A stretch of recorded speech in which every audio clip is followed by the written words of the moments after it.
Hey everyone, today we're going to be covering a show that's not exactly like the ones we've covered before. In the past couple of months, the French animated show Miraculous Ladybug has become increasingly popular.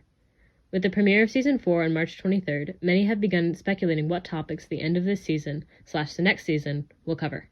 Over the past 6 years, the fan demographic has changed from mostly kids to teenagers and young adults. This has caused the episodes to go darker, exploring what some would consider grown-up topics. Episodes like Chat Blanc and Truth explore daddy issues with a sprinkle of mass genocide. So far, the fourth season has continued this mature trend. In 2020, one of the creators of the series, Jeremy Zag, dropped a hint at the upcoming Season 4 and 5 during CCXP. He said, So much is happening, so much is going on Season 4 and 5. But I can tell you that there is something bigger than Hawkmoth behind all of this. A villain that have always been there, but suddenly will show his face, show who he is. And you will discover that the problems of Miraculous Universe are bigger than we thought. This sent many fans into a spiral, including us, so that is why today we are going to unearth the secret villain of Miraculous. Now that Season 4 has premiered, we have some more insight as to whom this villain could be. The use of male pronouns eliminates several characters right off the bat, and describing the character as a force working behind Hawkmoth likely eliminates all of Marinette and Adrian's high school classmates.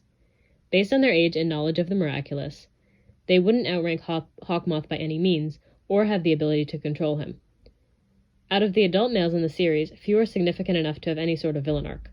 Besides Hawkmoth, Master Fu is the only other character that really makes sense. Master Fu has been a mystery figure since the beginning of the show, and for the first 2 seasons we barely knew anything about how or why he had the Miraculous box. In the episode entitled Feast, we finally learn about Fu's origins. When he was a child, he was chosen to be a guardian of the Miraculous and was taken to a temple in Tibet to train. There, he used the Peacock Miraculous to get out of completing a training exercise. He created an amok that grew out of his control and swallowed the temple, every other guardian, and the other Miraculous boxes.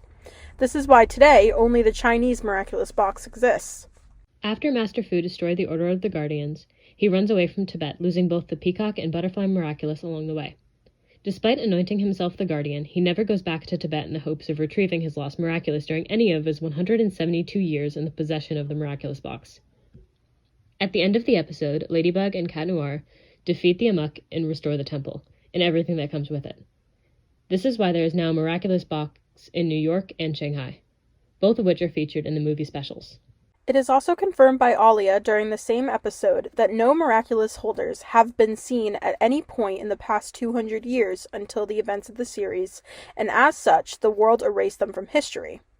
This implies that Master Fu never acted as guardian or did his part in protecting the Earth until his mistake in Tibet caught up to him and the Miraculous showed up in the wrong hands.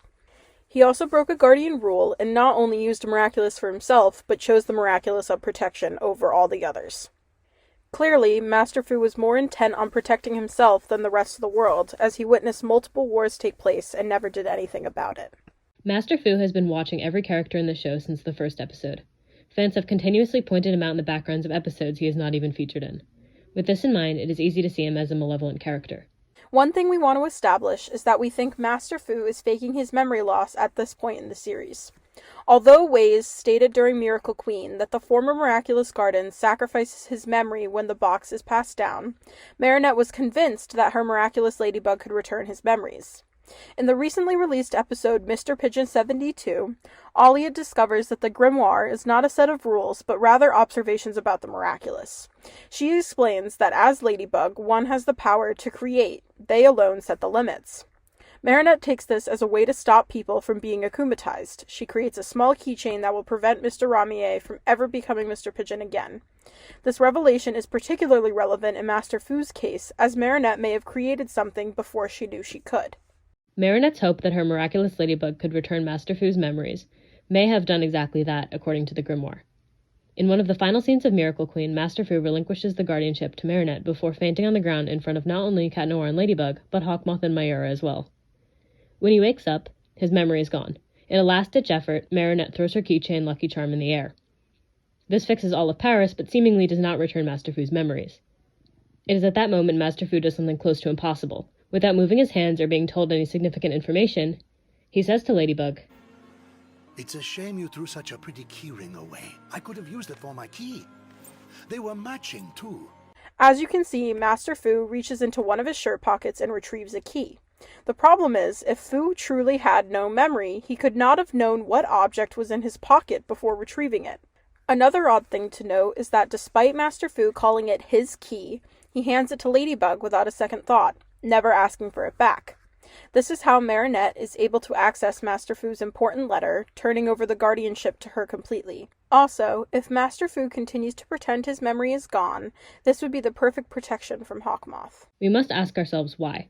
If Master Fu has lost all his memories and no longer contributes to the plot in any way, why was one of the first episodes of Season 4 centered around him?